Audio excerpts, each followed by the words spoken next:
Bengal Super League. Special partner Sensodyne and KitKat.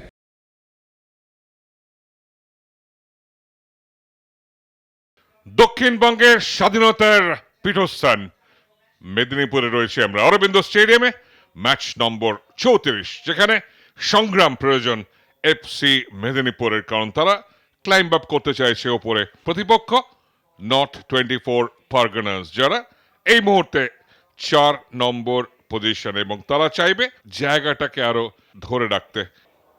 Central ডিফেন্সে খেলতে পারেন, উইং ব্যাকেও খেলতে পারেন। 4-5-1 আলট্রা ডিফেন্সিভ একটা ফরমেশন।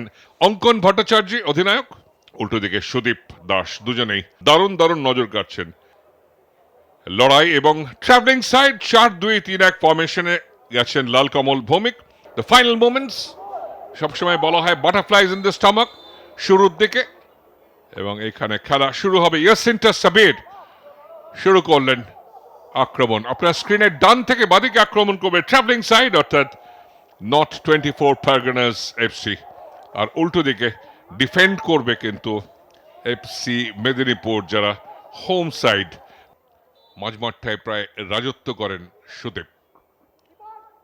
ভ্যারিয়েশন ছিল, খুব ক্লিন ক্লিয়ারেন্স নয়। রৌনক কোথাও যেন বলের ফ্লাইট মিস করেছিলেন, এবং তারপরে দূরপাল্লার শট। রৌনক প্রেসারে ছিল, ডাইভ করছিলেন, কেননা বলটা শেষ মুহূর্তে ডিপ করছিল, এবং সামান্য চোট পেয়েছেন। সাগির আহমেদ মোল্লা, দূরপাল্লার শট ছিল, খুব ভালো ক্লিয়ারেন্স ছিল না রৌনকে, এবং তার বুট জালে জড়িয়ে গেছিল। তারপরে বেরিয়ে এসে ডান থেকে ডাইভ করেন। সাগিরের শট ডিপ করছিল, গোলে যেতে পারত। এটা ভালো সেভ হিসেবেই থাকবে কোনো মতে। সাগির আহমেদ মোল্লা, বারবারই কোয়েশ্চেন্স অ্যারাইজ হচ্ছে, প্রশ্ন আসছে, এবং ব্রিলিয়ান্ট ফিনিশ। এগিয়ে গেল এই জায়গায় এফসি মেদিনীপুর। ওয়াটার কনভার্সন, যেটা বারবার বলছিলাম, এইটা কোথাও একটা সংস্কার থাকে। বলে চুমু খেলেন, এবং তারপরে সে কোয়েটারা, আইভরি কোস্টের ফুটবলার, একদম ফ্রি হেডার গোলে পাঠিয়ে দিয়েছেন। এবং রৌনক এবং বাকি ডিফেন্ডাররা কোনোভাবেই এই ক্রসটা বা ফ্ল্যাগ কিকটাকে সামলাতে পারলেন না, এবং এই আল্ট্রা ডিফেন্সিভ ট্যাকটিক্স বিপজ্জনক জায়গায় ফিনিশ আসতে পারে। এবং নর্থ 24 পারগনাস খুব দ্রুতই কিন্তু খেলায় সমতা ফিরিয়ে নিয়ে এসছে।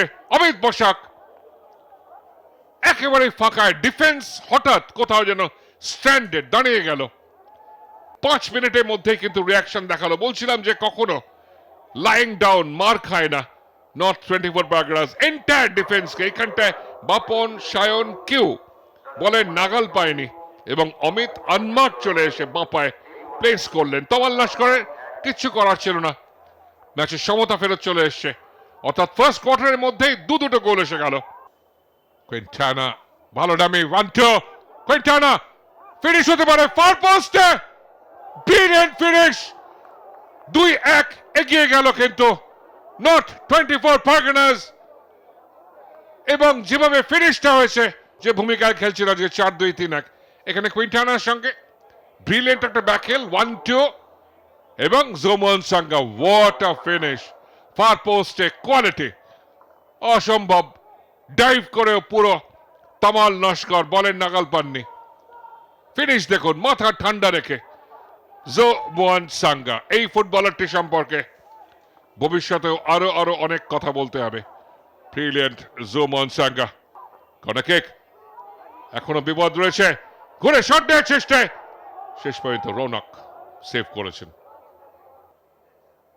সুদীপ, এবং এইখানটা একদম ক্লামজি ছিল, রোমিং থাঙ্গা ক্লিয়ার করতে পারেননি, এবং তারপরে ওখানটায় ঘুরে একটা শট নেওয়ার চেষ্টায় একটা চমৎকার ডামি রান করেছিলেন, চমৎকার ফ্লিক করেছিলেন, এবং সেইখান থেকে গোল আসে জোমন সাঙ্গার সঙ্গে।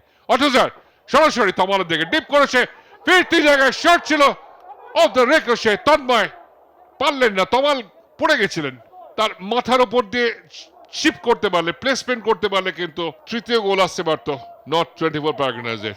দেখে নিন, শেষ মুহূর্তে ডিপ করছিল বলটা। এই যে বাউন্সটা, এইগুলো অনেক সময় ডিফ্লেক্ট করে, এবং তন্ময় সেই ফিরতি বলটাকে প্লেস করতে পারতেন, শট নিতে গেলেন। ম্যাচটা থেকে 3টে পুরো পয়েন্ট। ফ্লোটার ফার পোস্টে তমাল দ্বিতীয় প্রয়াসে কিন্তু ধরে রেখেছেন। এখানে ফ্লোট করা ছিল এবং তমাল প্রথম প্রয়াসে ধরতে পারেননি। আক্রমণ আসছে, কুন্তল ডান দিকে, অপশন আছে, তন্ময় ফিনিশ করবেন, তমাল আরেকবার একদম বডি অন দ্য লাইন এবং হোয়াট আ পাস। তন্ময় একদম ফাঁকা ছিল কিন্তু তমাল পুরো শরীরটা দিয়ে দিল, body on the line. Jomon Sanga ভালো সেট আপ, অটুজার ফিনিশ হবে, আবারও সেই তমাল লস্কর।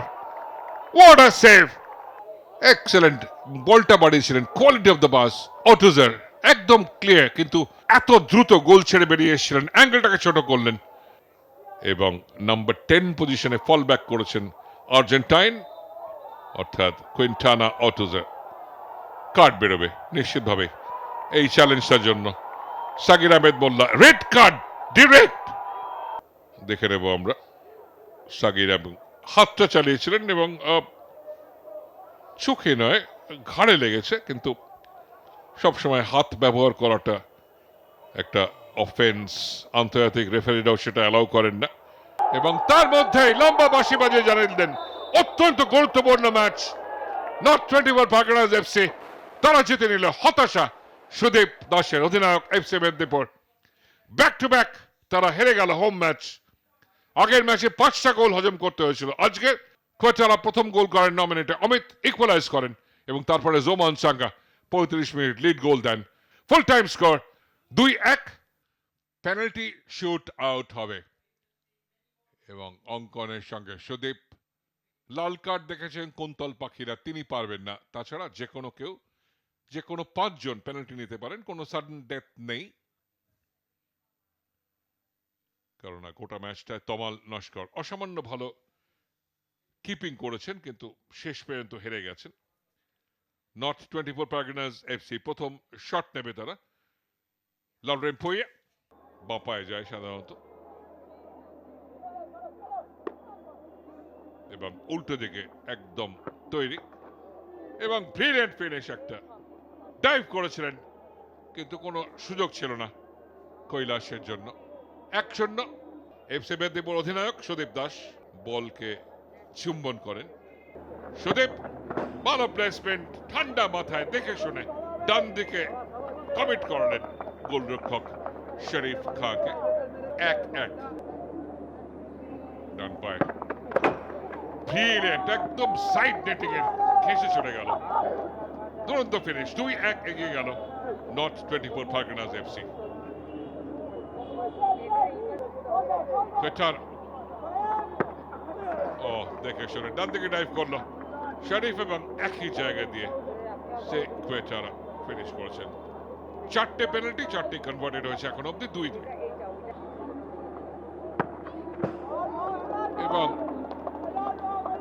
দুর্দান্ত ভাবে প্লেসমেন্ট করলেন মেনবাই।